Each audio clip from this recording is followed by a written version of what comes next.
Məlum olduğu kimi dünən Bakı metropolitenində böhranlı vəziyyət yaşandı. Bu hadisə bir neçə vacib məqamı üzə çıxardı.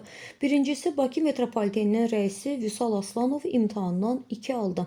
Məlum oldu ki, o idarəçilik qabiliyyətinə malik olmayan biri kimi həm də ekstremal vəziyyətlərdə qərar vermə imkanlarına da sahib deyil.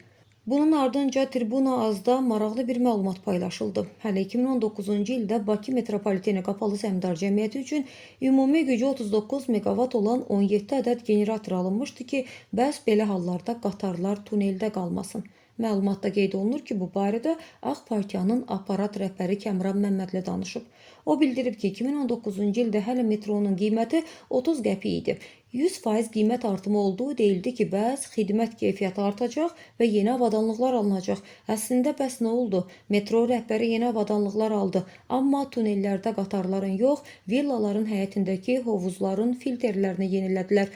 Generatorlar isə deyəsən qatarları yox, kimlərinsə gələcəyini işıqlandırmaq üçün alınıbmış. Məmmədli qeyd edib ki, həmin vəsaitlərin hara xərcləndiyi məlum deyil. Görünən odur ki, biz əlavə 30 qəpik ödəməklə kiminsə növbəti bağ evinin kərpicini maliyyələşdirmişik.